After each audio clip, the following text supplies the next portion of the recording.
അസ്സലാമു അലൈക്കും വറഹ്മത്തുള്ളാഹി വബറകാതുഹു. പ്രിയമുള്ളവരെ, നമുക്കറിയാം വിശുദ്ധ റമദാൻ നോമ്പ് കഴിഞ്ഞാൽ വളരെയേറെ പുണ്യമുള്ള ശ്രേഷ്ഠതയുള്ള നോമ്പാണ് മുഹറം 9, 10 അഥവാ ആശൂറ നോമ്പ് എന്നുള്ളത്.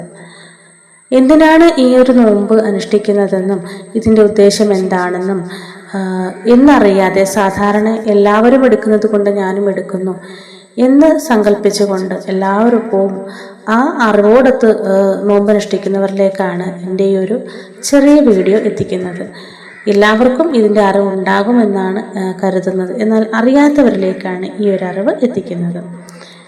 മദീന നിവാസികളിൽ നബി സല്ലല്ലാഹു അലൈഹി വസല്ലമ ചില യഹൂദരായ ആളുകൾ ഇങ്ങനെ മുഹറം 10 ആഘോഷങ്ങളും നോമ്പനുഷ്ഠിക്കുന്നതൊക്കെ കാണുകയുണ്ടായി. അപ്പോൾ നബി സല്ലല്ലാഹു അലൈഹി വസല്ലമ ചോദിച്ചു, എന്തിനാണ് നിങ്ങളിങ്ങനെ ആഘോഷങ്ങളൊക്കെ മുഹറം 10 നടത്തുന്നത് അല്ലെങ്കിൽ നോമ്പനുഷ്ഠിക്കുന്നത്?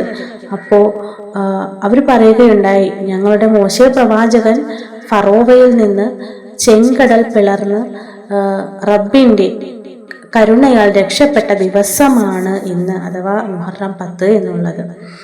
അപ്പോൾ ബനു ഇസ്രായേൽപ്പെട്ട യഹൂദരായ ആളുകളും മൂസാ നബി അലൈഹിസ്സലാം അടക്കം ഈ നോമ്പ് അനുഷ്ഠിക്കുന്നുണ്ട്, ആഘോഷിക്കുന്നുണ്ട് എന്നറിഞ്ഞപ്പോൾ നബി സല്ലല്ലാഹു അലൈഹി വസല്ലം ഇങ്ങനെയാണ് പറഞ്ഞത്, എങ്കിൽ നിങ്ങളെക്കാൾ ഏറ്റവും അടുത്തത് അല്ലെങ്കിൽ ആ മൂസാ നബിയോട് ചേർന്ന് നിൽക്കുന്ന ആളാണ് ഞാൻ. അതുകൊണ്ട് നിങ്ങളെക്കാൾ ഞാൻ ഓർക്കാനും അത് ആഘോഷിക്കാനും അർഹതയുണ്ടെങ്കിൽ തീർച്ചയായിട്ടും അടുത്ത വർഷം ഞാൻ നോമ്പനുഷ്ഠിക്കും ഈ നോമ്പനുഷ്ഠിക്കും എന്നാണ് പ്രവാചകൻ സല്ലല്ലാഹു അലൈഹി വസല്ലമ അവർക്ക് മറുപടി കൊടുത്തത്.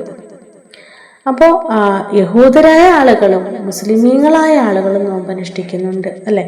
എന്നാൽ ഇതിൽ നിന്നൊരു ചെറിയ വ്യത്യാസം വേണ്ടേ? അപ്പോൾ നബി സല്ലല്ലാഹു അലൈഹി വസല്ലം ഓർമ്മപ്പെടുത്തി, അതായത് അടുത്ത വർഷം ഞാൻ ജീവിച്ചിരിക്കുമെങ്കിൽ യഹൂദരായ ആളുകളോടൊപ്പം നോമ്പനുഷ്ഠിക്കുന്നത് പോലെ അല്ലാതെ അതിൽ നിന്ന് വ്യത്യസ്തമായി 9 ചേർത്ത് ഞാൻ പിടിക്കുന്നതായിരിക്കും എന്ന് നബി സല്ലല്ലാഹു അലൈഹി വസല്ലമ നമ്മോട് പറയുകയുണ്ടായി. അതാണ് മുഹറം 9, 10 ചേർത്ത് നമ്മൾ നോമ്പനുഷ്ഠിക്കുന്നത്.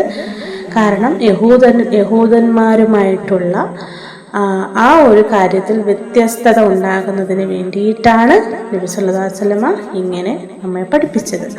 അതാണ് നമ്മളെല്ലാവരും മുഹറം 9, 10 നോമ്പനുഷ്ഠിക്കുന്നത്.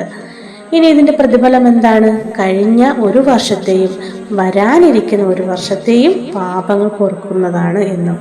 അപ്പോൾ എല്ലാവരും ഈ ഒരു ഇത്രയും ശ്രേഷ്ഠകരമായ ഒരു സുന്നത്തിനെ മുറുകെ പിടിക്കുക. അള്ളാഹു സ്വീകരിക്കുമാറാകട്ടെ. റബ്ബന തഖബ്ബൽ മിന്നാ ഇന്നക അൻതസ് സമീഉൽ അലീം. അസ്സലാമു അലൈക്കും വറഹ്മത്തുള്ളാഹി വബറകാതുഹു.